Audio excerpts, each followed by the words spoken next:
അതിന് Antonio Gramsci എന്ന് പറയുന്ന ഒരു മാർക്സിസ്റ്റ് ചിന്തകനുണ്ട്. അദ്ദേഹത്തിന്റെ പ്രസന്റ് ഡയറീസ് വളരെ പ്രശസ്തമാണ്. അദ്ദേഹത്തിന്റെ സോഷ്യൽ ഹെജിമണി എന്ന് പറയുന്ന ഒരു പ്രിൻസിപ്പിളുണ്ട്. അധീശത്വ സിദ്ധാന്തം, സാംസ്കാരികപരമായ അധീശത്വം എന്ന് പറയും. അതിൽ അദ്ദേഹം പറയുന്നത് പരമ്പരാഗതമായിട്ടുള്ള ഓർത്തഡോക്സ് മാർക്സിസ്റ്റ് കൺസെപ്റ്റുകളെ റദ്ദാക്കുന്ന ഒരു നിലപാടാണ് അദ്ദേഹം സ്വീകരിക്കുന്നത്.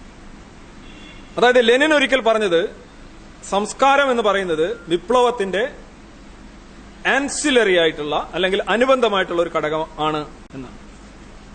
പക്ഷെ അന്റോണിയോ ഗ്രാംഷി തിരുത്തുന്നു, സംസ്കാരം എന്ന് പറയുന്നത് വിപ്ലവത്തിന്റെ അനുബന്ധ ഘടകമല്ല, അതിന്റെ അടിസ്ഥാന ഘടകമാണ്, ഫണ്ടമെന്റൽ ആയിട്ടുള്ള ആസ്പെക്ട് ആണെന്നാണ് ഗ്രാംഷി പറയുന്നത്.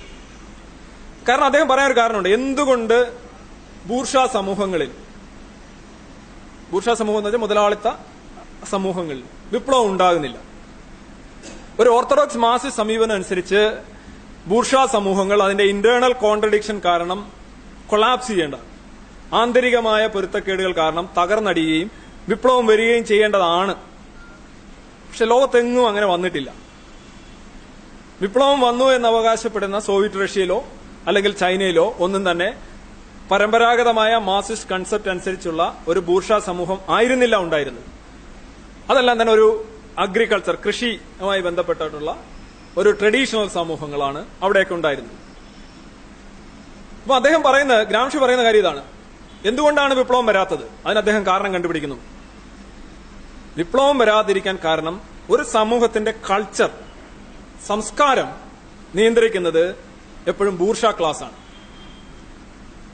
ബൂർഷ്വാ ക്ലാസിന്റെ കൾച്ചറാണ്. ഇപ്പൊ ദളിതനും ആരാധിക്കുന്ന ദൈവം എന്ന് പറയുന്നത് വിഷ്ണുവും ശിവനും ആകുമ്പോൾ, ഈ വിഷ്ണുവും ശിവനും ദളിതന്റെ അല്ല എന്ന് നമുക്ക് അറിയാൻ കഴിയുമ്പോൾ നമ്മൾ മനസ്സിലാക്കുന്നു ദളിതൻ പോലും ആചരിക്കുന്ന സംസ്കാരം വരേണ്യ സംസ്കാരം. എല്ലാ കാലത്തും എല്ലായിടത്തും സംസ്കാരം നിയന്ത്രിക്കുന്നത് ബൂർഷകളാണ് എന്നാണ് ഗ്രാംഷി പറയുന്നത്. എങ്ങനെയാണ് ഇവർ നിയന്ത്രിക്കുന്നത്? അവർ നിയന്ത്രിക്കുന്നത് കഥകൾ വഴിയും പുരാണങ്ങൾ വഴിയും അല്ലെന്നുണ്ടെങ്കിൽ ഐതിഹ്യങ്ങൾ വഴിയും മതം വഴിയും ആണ് സംസ്കാരം നിയന്ത്രിക്കുന്നത്. ഒരു വിപ്ലവത്തിന്റേതായിട്ടുള്ള ഒരു അല, ഒരു തരംഗം ഇങ്ങനെ വന്നാലും അത് സ്വീകരിക്കാൻ ഈ സമൂഹത്തിന് ശേഷി ഉണ്ടാവില്ല. കാരണം സമൂഹം സാംസ്കാരികപരമായി എപ്പോഴും ബൂർഷ്വാപരമായിട്ട് നിലനിൽക്കും. ഒരു കമ്മ്യൂണിസ്റ്റ് പാർട്ടി ഇപ്പൊ കേരളത്തിൽ തന്നെ ഇവിടെ എത്ര വിപ്ലവങ്ങൾ നടന്നാലും നമ്മളെ കൾച്ചറൽ സൈക്ക് മാറുന്നില്ല.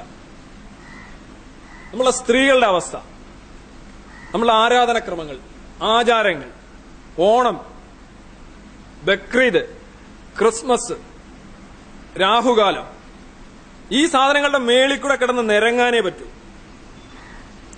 കാര്യം ഒരു പാർട്ടി, ഒരു വിപ്ലവ പാർട്ടി അധികാരത്തിൽ വരികയോ ഒരു വിപ്ലവം നടക്കുകയോ ചെയ്യാണ്. ഇതാണ് സംസ്കാരമെങ്കിൽ യഥാർത്ഥത്തിൽ അത് ചേമ്പിലയിൽ ഒഴിക്കുന്ന വെള്ളമാണ്. വെള്ളം ഇങ്ങനെ ഒഴുകിപ്പോകും. കുറെ വിപ്ലവങ്ങൾ നടത്തിയെന്ന് നിങ്ങൾക്ക് അവകാശപ്പെടാം, പക്ഷേ വിറക് ഉണങ്ങിയിട്ടില്ല, അതിങ്ങനെ പുകഞ്ഞിരിക്കും, കത്തില്ല. ബൂർഷ്വാ സംസ്കാരത്തെ കൈപ്പിടിയിൽ ഒതുക്കിയിരിക്കുന്നത് കൊണ്ടാണ് മുതലാളിത്ത രാജ്യങ്ങളിൽ വിപ്ലവം വരാത്തത് എന്നുള്ള രീതിയിലുള്ള ഒരു നിഗമനമാണ് ഈ കൾച്ചറൽ ഹെജിമണി എന്നുള്ള ആശയത്തിൽ ഗ്രാംഷി മുന്നോട്ട് വെക്കുന്നത്. അപ്പൊ എന്ത് ചെയ്യണം? അദ്ദേഹം പറയുന്നു സംസ്കാരത്തെ അട്ടിമറിക്കണം. ജനങ്ങളുടെ പൊതുബോധത്തെ, അതിന് അദ്ദേഹം കോമൺ സെൻസ് എന്നാണ് പറയുന്നത്, പൊതുബോധത്തെ അട്ടിമറിക്കണം. അതെങ്ങനെയാണ് അട്ടിമറിക്കുന്നത്? പൊതുബോധത്തെ അട്ടിമറിക്കുന്നതിന് അദ്ദേഹം പറയുന്നു രണ്ട് രീതിയിൽ ബുദ്ധിജീവികൾ അവര് പ്രവർത്തിക്കണം. കഥകളിലൂടെയും കവിതകളിലൂടെയും ചിന്തകളിലൂടെയും പ്രവർത്തിക്കണം. പക്ഷെ രണ്ടു തരം ബുദ്ധിജീവികളുണ്ട്. ഒന്ന് അക്കാദമിക ബുദ്ധിജീവികൾ എന്ന് പറയുന്നത്. അവർക്ക് ഈ സമൂഹത്തിലൊരു മാറ്റവും ഉണ്ടാവണമെന്ന് പ്രത്യേകിച്ച് താല്പര്യമൊന്നുമില്ല. അവരെ ജീവിക്കുന്നത് തന്നെ അവർക്ക് വേണ്ടിയാണ്. They are actually subjected to monstrous subjectivity എന്നാണ് പറയുന്നത്. രാക്ഷസീയമായിട്ടുള്ള വ്യക്തിനിഷ്ഠതയാണ് അവരെ നയിക്കുന്നത്. സമൂഹത്തിലൊരു മാറ്റം വരണമെന്നോ അല്ലെങ്കിൽ അത്തരത്തിലുള്ള അവരുടെ കാര്യം മാത്രം നോക്കുക. അവർക്ക് താല്പര്യം ഇല്ലാത്തത് വലിയൊരു പ്രശ്നമാണ്. അത്തരം ബുദ്ധിജീവികളെ കൊണ്ട് നമുക്ക് കൾച്ചറൽ ക്ലൈമറ്റ് മാറ്റാൻ പറ്റില്ല. അപ്പൊ എങ്ങനെയാണ് കൾച്ചറൽ ക്ലൈമറ്റ് മാറ്റുക? വർക്കിംഗ് ക്ലാസ്സിൽ അല്ലെങ്കിൽ പ്രോലറ്റേറിയറ്റ്സിൽ നിന്ന് ബുദ്ധിജീവികൾ ഉണ്ടായി വരണം. പണിയെടുക്കുന്നവനിടയിൽ നിന്ന് ചിന്തിക്കുന്നവനുണ്ടാവണം എന്നാണ് അദ്ദേഹം പറയുന്നത്. അതിന് അദ്ദേഹം ഓർഗാനിക് ഇന്റലക്ച്വൽസ് എന്നാണ് അദ്ദേഹം വിളിക്കുന്നത്, ഇന്റലിജൻഷ്യ. അങ്ങനെയുള്ള ആൾക്കാർ വന്നിട്ട് ജനങ്ങളുടെ ഇടയിൽ നിന്ന് ചിന്തിക്കുന്ന ബുദ്ധിജീവികളുണ്ടായി. അവർ ജനങ്ങളെ ഉദ്ബുദ്ധരാക്കി സംസ്കാരം മാറ്റുമ്പോഴാണ് വിപ്ലവം വരികയുള്ളൂ എന്നാണ് അദ്ദേഹം പറയുന്നത്. ഇത് തന്നെയല്ലേ യുക്തിവാദികളും പറയുന്നത്? 20-ാം നൂറ്റാണ്ടിലെ ഏറ്റവും അറിയപ്പെടുന്ന വായിക്കപ്പെടുന്ന ഒരു മാർക്സിസ്റ്റ് സൈദ്ധാന്തികനാണ് ഗ്രാംഷി. അദ്ദേഹം പറഞ്ഞ അദ്ദേഹത്തിന്റെ കൾച്ചറൽ ഹെജിമണി ശരിക്കും നേർക്കുനേർ വായിക്കുകയാണെങ്കിൽ നിങ്ങൾക്ക് കിട്ടുന്ന അടിസ്ഥാനപരമായ ധാരണ എന്താണോ ഇവിടെ യുക്തിവാദത്തിനോ അല്ലെങ്കിൽ ശാസ്ത്ര പ്രചരണത്തിനോ ബദലായി അവതരിപ്പിക്കുന്നത് അതിനകത്ത് കഥയില്ല എന്ന് ഓർത്തഡോക്സ് മാർക്സിസ്റ്റുകാരെ ബോധ്യപ്പെടുത്തുകയാണ് ശരിക്കും ഗ്രാംഷി ചെയ്യുന്നത്. കൾച്ചറാണ് മാറ്റേണ്ടത്, അല്ലെങ്കിൽ ബൗദ്ധിക അല്ലെങ്കിൽ ഇന്റലക്ച്വൽ ക്ലൈമറ്റ്, കൾച്ചറൽ ക്ലൈമറ്റ് മാറ്റിയെങ്കിലേ നിങ്ങൾക്ക് മാറ്റം ഉണ്ടാക്കാൻ പറ്റൂ. അപ്പൊ അതിനെന്ത് ചെയ്യണം? ക്ലാസ് എടുക്കണം, പുസ്തകം എഴുതണം, പ്രസംഗിക്കണം, പോയി പറയണം, ദിവ്യാത്ഭുത അനാവരണം നടത്തണം. ഇതൊക്കെയല്ലേ ചെയ്യാൻ പറ്റൂ. ആരെങ്കിലും പിടിച്ചുകൊണ്ട് വന്ന് ISS കാരി ചെയ്യുന്നോണം കരിയില കൂട്ടിയിട്ട് കത്തിക്കാൻ പറ്റുമോ? നിങ്ങൾ ഈ ബലപ്രയോഗം വെച്ച ഒരു കാര്യം ഒന്നും ചെയ്യാൻ പറ്റത്തില്ല ഒരിക്കലും. ബലപ്രയോഗം നടത്തി കഴിഞ്ഞാൽ മതമായാലും കൊള്ളാം, എന്ത് കാര്യമാണെങ്കിലും കൊള്ളാം, സ്പ്രിംഗ് പോലെ തിരിച്ചു വരും. നിങ്ങൾ ബലം നീക്കം ചെയ്യുമ്പോൾ it's something like A spring. When you releasing you can see it going back to its original shape and size, maybe more than that. ഇപ്പൊ ചൈനയിലെ സിൻജിയാങ് എന്ന് പറയുന്ന ഒരു പ്രവിശ്യയില് അവിടുത്തെ കമ്മ്യൂണിസ്റ്റ് സർക്കാർ ചെയ്യുന്നത് ഇത് തന്നെയാണ്. അവിടുത്തെ കുർദിഷ് വംശജരായിട്ടുള്ള മുസ്ലിങ്ങളെ അവരെ അടിച്ചമർത്തിക്കൊണ്ടിരിക്കുകയാണ്. കലാപങ്ങൾ വരുന്നുണ്ട്. ഇപ്പൊ ഇസ്രായേൽ പാലസ്തീനി ചെയ്യുന്നത് പോലെ മുഖ്യധാരയിൽപ്പെട്ട ഹാൻ വംശജരെ കൊണ്ടുവന്ന് ഈ സിൻജിയാങ്ങിൽ കുടിയിരുത്തുകയാണ്. സെറ്റിൽമെന്റ് എന്ന് പറഞ്ഞാൽ അതാണല്ലോ ഇപ്പോഴത്തെ ഒരു പുതിയ ടേം. അപ്പൊ അങ്ങനെ ഇപ്പൊ തന്നെ ഏതാണ്ട് ഇവർ 80 ലക്ഷം പേരേ ഉള്ളൂ ഈ ടർക്കിഷ് മുസ്ലിംസ്.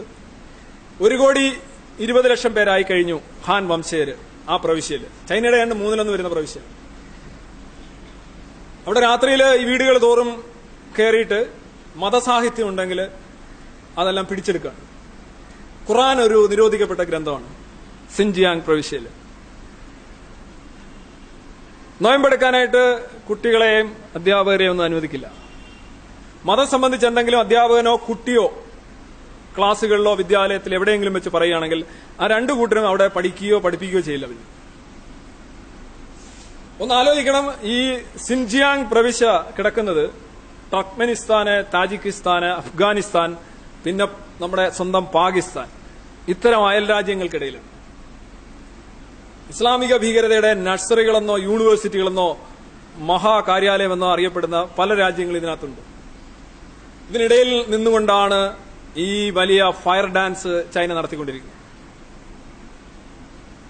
എന്താണ് സംഭവിക്കാൻ പോകുന്നത്? ഇസ്ലാം കമ്മ്യൂണിസത്തെ അതിജീവിക്കാനുള്ള സാധ്യത വളരെ ശക്തമാണ്. അതൊരു മതമായതുകൊണ്ട് കമ്മ്യൂണിസം അങ്ങനെ അത്രത്തോളം മതപരമാകാൻ കമ്മ്യൂണിസത്തിന് കഴിഞ്ഞില്ല. കാരണം കമ്മ്യൂണിസത്തിൽ വിശ്വസിക്കുന്ന ആൾക്കാർക്ക് അതൊരു മതം തന്നെയാണ്. പക്ഷേ ആചാരപരതയുടെയും വികാരപരതയുടെയും ഒക്കെ അത്ര ഒരു വേലിയേറ്റം അതിനകത്ത് ഇല്ലാത്തതുകൊണ്ട് നിങ്ങൾക്കതൊരു ജനതയെ മുഴുവൻ കമ്മ്യൂണിസ്റ്റായിട്ട് എക്കാലത്ത് നിലനിർത്താൻ ബുദ്ധിമുട്ടാണ്. കമ്മ്യൂണിസ്റ്റ് ആണെന്ന് ഞാൻ കരുതുന്നില്ല. ചൈനയിലെ അന്ധവിശ്വാസങ്ങളിലേക്ക് ലോക തലസ്ഥാനമാണ് ചൈന എന്നാണ് ഞാൻ കേട്ടിട്ടുള്ളത്. അവിടെ കണക്ക് വരുമ്പോൾ 60% എത്തീസ്റ്റാണ്, 70% എത്തീസ്റ്റാണെന്നൊക്കെ കണക്ക് കാണും. എത്തീസമാണ് സ്റ്റേറ്റ് സ്പോൺസർ ചെയ്യുന്നത്. പക്ഷേ ചൈനയിലില്ലാത്ത അന്ധവിശ്വാസങ്ങൾ നിങ്ങൾക്ക് വേറെ എങ്ങും കാണാനാവില്ല എന്നാണ് പിന്നണി വർത്തമാനം. പുറകിൽ അങ്ങനെ നോക്കിയിട്ട് കാര്യമില്ല. അപ്പൊ അതാണ് രണ്ട് രീതികൾ മാത്രം. ഒന്നിൽ അടിച്ചമർത്തുക, അല്ലെങ്കിൽ പ്രീണിപ്പിക്കുക. നമുക്കറിയാം ഇവിടെ നമ്മൾ പ്രീണിപ്പിക്കുക ചെയ്യാം. ജനാധിപത്യ സമൂഹങ്ങളിൽ അടിച്ചമർത്താൻ വഴിയില്ല, പ്രീണിപ്പിച്ചുകൊണ്ടേയിരിക്കും. അപ്പോ സാമൂഹ്യ യാഥാർത്ഥ്യമാണ് മതം എന്ന് തിരിച്ചറിയാൻ കമ്മ്യൂണിസത്തിന് കഴിഞ്ഞാൽ അവർ ഈ രണ്ട് രീതിയിലും പോയില്ല എന്നുള്ളതാണ് സത്യം. ഇനി